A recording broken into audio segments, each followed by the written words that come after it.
Week 6 is very interesting. We're getting a lot of injuries impacting fantasy football, especially at the running back position. James Cook is questionable. He's been missing practices all week. We did a video on Ray Davis, but I'm also getting a lot of requests for Ty Johnson. So we're going to talk about him right now. We're going to do a deep dive on him. We're going to look at advanced analytics, see whether or not you need them for fantasy football, and everything else. But before we dig in, you need to click that subscribe button right now. We're doing deep dives every day, all day long on players right here on the channel. On top of that, we're using these videos to help you set your lineups. Click that button. Stop missing out. Let's dig in here. First off, we're going to go over his long run that he had last week against the Houston Texans. He really looked good. Had some good pop in the step here. Here we go, taking the carry, getting the edge. Boom, seeing it, and that's what you're going to expect from Ty Johnson. He's got some speed, and if he sees a crease, he could house it from anywhere on the field. As we know, James Cook has been missing practices. He's been out. He's questionable. A lot of people are looking at Ray Davis. A lot of people are also looking at Ty Johnson in deeper leagues. People are analyzing this backfield. We got to talk about Ty Johnson a little bit more, but Ray Davis is the rookie that a lot of people are looking at. We're looking at him. We've been looking at him in training camp. We've been looking at him in mini camp and rookie camp. We were looking at all those highlights. We've been watching his carries. He's been getting some workload, but it's time to look at Ty Johnson because he's also an interesting prospect, especially when you deep dive the numbers on him. But looking at his NFL career, not the most productive running back out there, but he will be used in the passing game. During his rookie season, 31 targets. The next year, 21 targets. Then in 2024, he saw 24 targets.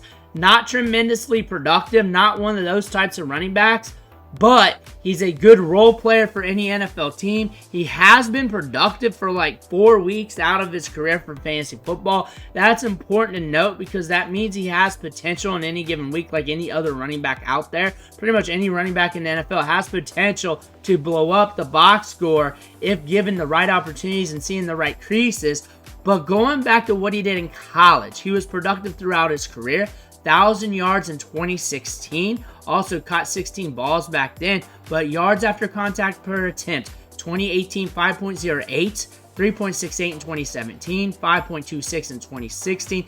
This guy's a firecracker when he sees space in the open field. That's why he's able to rack up them yards. Long gains, like you're saying. 81 yards, 74 yards, 76 yards in those last 3 seasons there because he can go off and house it anywhere on the field. Ty Johnson, 4.45 speed coming out for the draft there, 6th round pick. But we're with the Bills. We're further removed there. We're 29 years old. We're seeing the pop off the step on the field still. He's got the opportunity to blow up a big gain on any given play. And we're looking at the backfield here. James Cook last year had over 1,000 yards. Ty Johnson on the team, 132 yards on the ground. Important to note, considering they did not give him a lot of volume, considering they were bringing in like Leonard Fournette mid-season. Ty Johnson, though, different role in this game, good in the passing game, good catching balls out of the backfield, good at running routes and everything else. And this year he has 42 yards on the ground on 10 attempts, 4.2 yards per carry. Ray Davis has 26 carries on the season,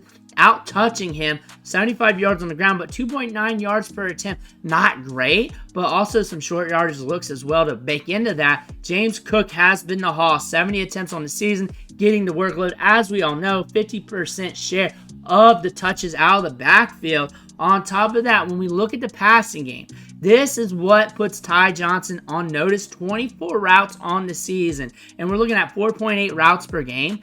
Not a lot, but a lot in the context that James Cook is sucking up the touches, getting all the opportunity, and when he gets on the field, he's getting work in the passing game. He's seeing targets. Ray Davis is not. 9 routes on the season, 5 targets on the year, but when Ray Davis is running routes, Josh Allen is looking his way, and you're looking at the snap share. Ty Johnson last week outsnapped Ray Davis, but the game script could have been a huge part of that. On the season, though, Ty Johnson has a bigger snap share than Ray Davis, 14.2 snaps per game versus 8.8. Big indicator to look at that is the game scripts. If Buffalo's behind, if Buffalo's in a game script where they got to throw the ball more, they're going to have the running back out there that's running more routes. That could be more advantageous for Ty Johnson. That could lead to more carries. That could lead to more targets. That could lead to more opportunities. On the flip side of that, If the Bills are up in a matchup, they're probably going to pound it out with Ray Davis. They're probably going to see what he can do between the tackles. They'll probably start off with him getting the rock in some games, and it's going to be a feel-out process in the matchup on how the game flows. Ty Johnson's getting more work in pass pro. That's what we're seeing right now. He got 3 pass blocking snaps last week, and he was in on 18 pass plays, and most of his touches were in the second half last week against the Texans, getting opportunity there. That being said, when you look at Ty Johnson, it is very matchup dependent. Are the Bills going to be up? We got a matchup against the Jets that could be very tight. Looks like both running backs are going to be used. Ty Johnson's going to be used in the passing game. He's going to be running routes. He'll be getting targeted in the passing game. But if the Bills are up, they're probably going to pound it with Ray Davis up the gut. Ray Davis will probably get the goal line work. Remember, Ty Johnson's not a small back. Matter of fact, both running backs are about the same size, but Ty Johnson has more speed to him. But Ray Davis is good in pass protection coming out of the draft. He's very dependable between the tackles and a good running back. You may not need him at all. You may be looking at Ray Davis or another stash. However, you want to look for the upside. You're in a deeper league. You want to chase him for PPR. You like him better than Ray Davis. You're a Bills fan. You're interested in him. Matter of fact, I like Ty Johnson coming out for the draft. I was a big fan of him. I'm a big fan of productive late-round running backs who have some pop in the step, who are very explosive. I've been watching him in the waiver wire videos. When I note Ray Davis, I also note Ty Johnson because the upside in the passing game, there is some upside with him. Ray Davis is the back I want because he is the fresh meat from the draft. Good between the tackles. I'm not sleeping on Ty Johnson. If you do want him, if you want to make that play, DFS is good. Deeper leagues is good. If you want to make a contrarian play, that's all good as well because these matchups might not be advantageous right now anyways, and James Cook might even be back. He might even be back. Let me know what you think in the comments below. Make sure to hit that subscribe button on the way out. One thing for watching. Catch you on the next video.